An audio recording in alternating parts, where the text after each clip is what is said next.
What's going on, everyone? So this NBA offseason, we have seen an abundance of buyouts. I mean, the Lakers have greatly benefited and greatly ate because of the buyout market. And as we inch closer to training camp and then get into training camp, don't be shocked if you start to see more and more kind of guys being bought out and kind of more and more, rumors and speculations. I mean, you still have guys like Nikola Vucevic who could be bought out, right? Like you're hearing names still kind of on the market.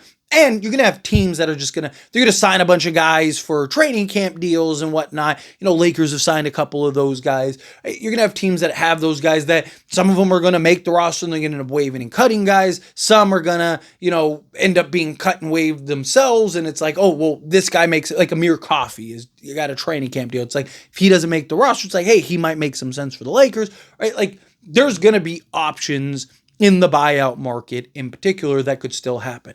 But one team that I think we should all kind of keep an eye on are the Brooklyn Nets. So the Brooklyn Nets helped the Miami Heat do a salary dump in which they were able to get Haywood Highsmith, which I would love to see the Lakers go and acquire. I mean, and he's cheap enough to where you can go trade for him.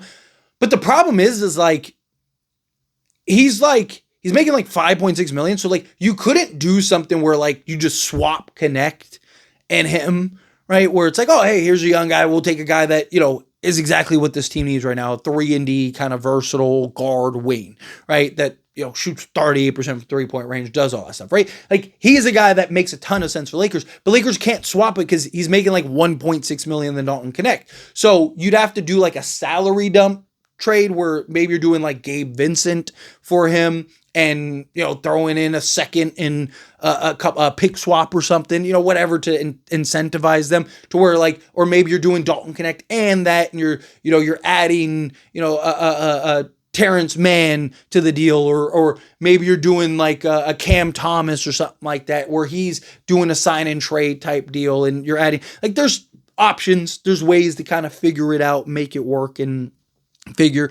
You also got to keep in mind the Nets and the Lakers have a relationship. Sean Marks and Rob Pelinka, they have a relationship, right? They've made several trades in the past. They've had conversations on several trades in the past, right? So, you usually trade with who you're comfortable with, who you're familiar with. But the reason I want people to kind of keep an eye on the Brooklyn Nets is they have right now, I believe it's 17 guys, not counting Cam Thomas. I think Cam Thomas puts them at 18 guys. So they're going to have to waive and buy guys out at some point, or they're going to have to do some type of consolidation trade, right? They might have to do some type of trade where they take a Terrence Mann and a Highsmith and package them together and do like a 2-for-1 swap. Maybe they're giving up those two and we're trading Rui or something, right? Just example, like not necessarily saying like, oh, I'd do something like that, but point is, Nets might do some of that, or they can end up starting to buy guys out.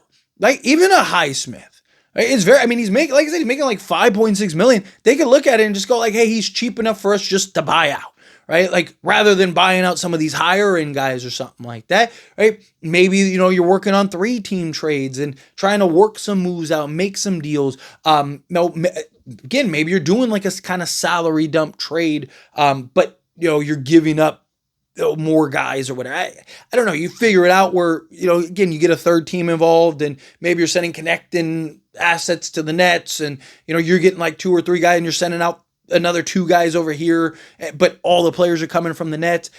Get creative. Figure it out is the point. But, the Brooklyn Nets kind of having this roster spot, and there will be there's other teams, and other teams are still working on moves and making trades and figuring out things, right? Like Miami's still making moves. They just signed somebody. They still have, I think they have 2 open roster spots or still, so there could be still trades there somewhere, right? Like again, maybe they're throwing in a Highsmith in a Cam Thomas sign and trade or something, right? Like they could get creative in that regard, but if I'm the Lakers, they have several guys. The Nets have several guys that still make sense for the Lakers, right? And if they get to a position where it's like, hey, we need to kind of get off of guys or move off of guys or whatever. Look, I'm somebody, I don't hate the idea of Cam Thomas. I talked about it, made a video about it. Like, do you do like the Malik Monk deal where it's like, hey, take the qualifying offer, come to us.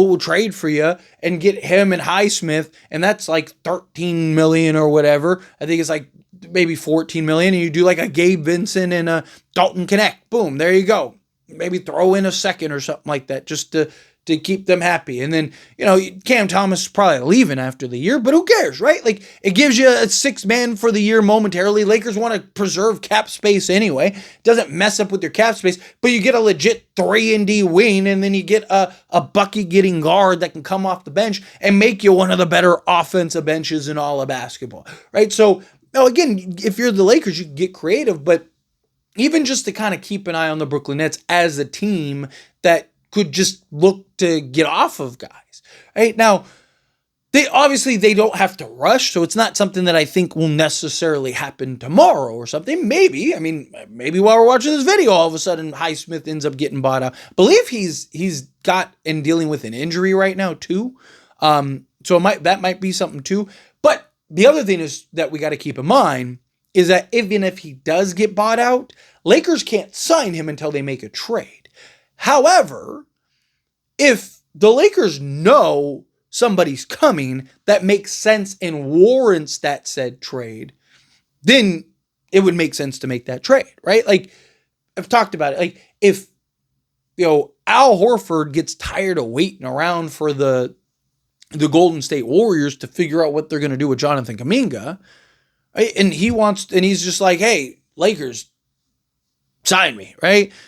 Well, if I know, like, wait a minute, so the Brooklyn Nets are going to waive Highsmith, and we could sign Al Horford, and maybe even a DeAnthony Melton, and all we got to do is just go trade. So now that trade doesn't become just that trade. It becomes that trade plus, getting these 2 or 3 guys, right? So like Andrew Wiggins, for example, right? It's like, is giving up Dalton Connect, a first, and Rui Hachimura worth and Andrew Wiggins? No, right? But is it worth it if you get Andrew Wiggins, Al Horford, Highsmith, and potentially like a DeAnthony Melton or something?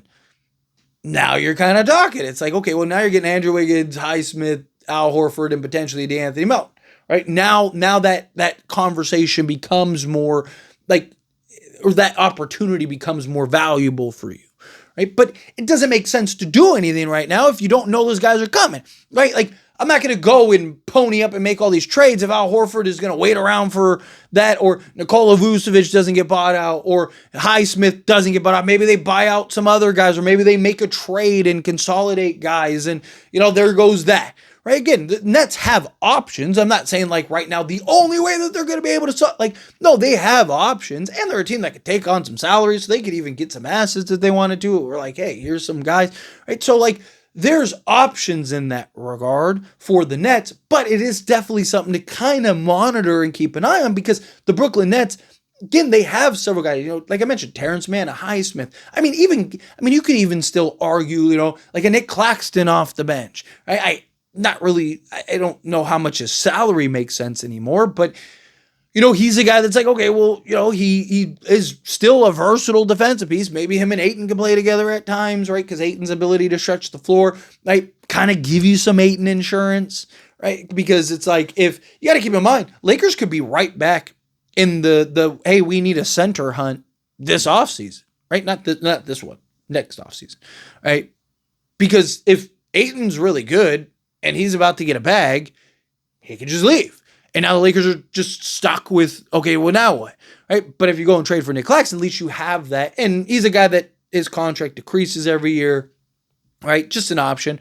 I'm not sure off the top of my head when like Day'Ron Sharpe is trade eligible, Zaire Williams are trade eligible, but I believe it should be coming up soon. I don't think you have to wait till the trade deadline for them because of when they sign their contracts. But point is that like, even those guys, right, make sense. They're guys that are athletic and versatile and could be a backup center and do all these other things. So like Lakers could do a Highsmith, a Day'Ron, and a Zaire Williams and do a 3 for whatever swap, right? 3 for 2 swap or something. And then they go and do another trade, another swap, and then they buy whoever else out when all is said and done. But if you're the Lakers, the Brooklyn Nets are a team that, it could even be a domino thing.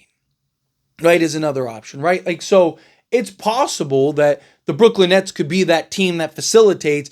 A bunch of stuff happens, and then they end up landing a guy that they're like, okay, this guy doesn't make sense, right? So, like, for example, let's say Jonathan Kuminga gets traded to a team like the Sacramento Kings, right? They have to buy out guys or they have to trade guys.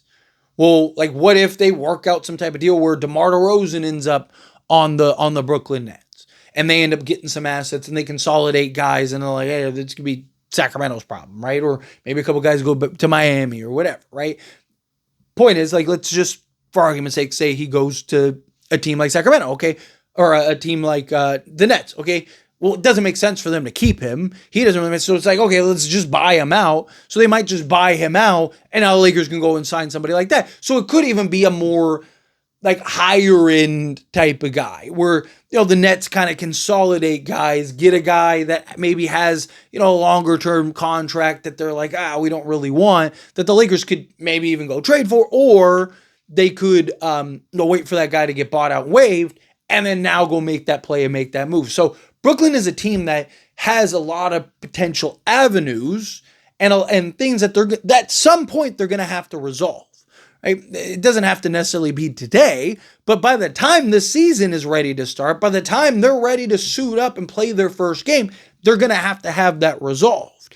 And there could be guys that could end up being beneficial that the Lakers could end up acquiring. Again, if Highsmith, he's the guy I'd kind of keep an eye on. If Highsmith ends up getting bought out, because again, if I'm not mistaken, he's injured, and two, they got assets for him, right? Like they're a second round pick, but they got a second round pick for him. So to them, they might look at it as like, why it doesn't matter to us. He already paid for himself, and he's not a guy we're going to keep, right? Maybe you could trade for him and get a second or something like that, but if not, or if like teams know, like, hey, you might just buy them out. Like if I'm the Lakers and I'm like, they might just buy him out. I'd rather just wait, right? I'd rather kind of let and see how that unfolds and develops, right? I'm not going to go rush to go and trade for a guy that could be bought out in a week, right? It's just like the Ayton thing. Like, when the Ayton rumors started speculating, it's like, if you're the Lakers, like, why am I going and looking to trade for somebody that could end up being bought out, right? Let's wait and see how that resolves. And if he does get bought out, then maybe we negotiate and have that conversation on a trade, right? So Highsmith, if you're the Lakers, again, continue to be patient, continue to wait around, kind of see, okay, how does that play out? How does that work? Because if Highsmith ends up getting bought out, right? Again, I'm not saying he will. It does make some sense. They're going to have to clear some salary, guys. He's making a cheap enough contract and an expiring deal. That's the other thing too.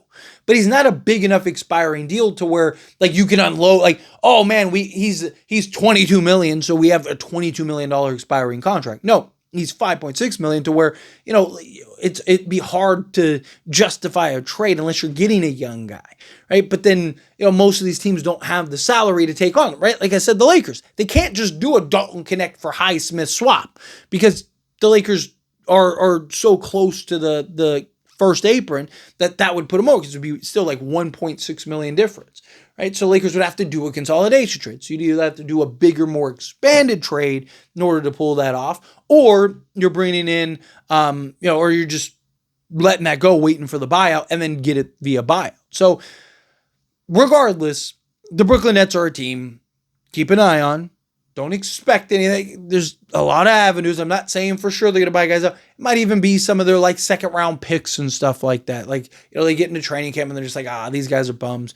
Right? Like, let's get off them. But that could also open up the door for, second round picks or two-way contracts. There we go. You potentially signing a couple two-way guys that, end up getting bought out or whatever, or guys that can maybe come under the Lakers banner, even for like the G League affiliate that you're kind of growing and developing. Remember, Lakers want to kind of become this pristine program that is going to be developing and growing guys. So it might not even be guys necessarily for the main roster. It could even be just guys that are like, hey man, these guys were picks that the Brooklyn Nets just moved off of or whatever, that maybe we could, bring in and bring on and take a flyer on. If they're like, we got 15 centers, because they do. They have like 7 of them, right? So like they have several guys to kind of just, again, monitor, kind of keep an eye on, and we'll see. But anyways, always, this is a discussion. I pass a question on to you. Let me know your thoughts and opinions down in the comments.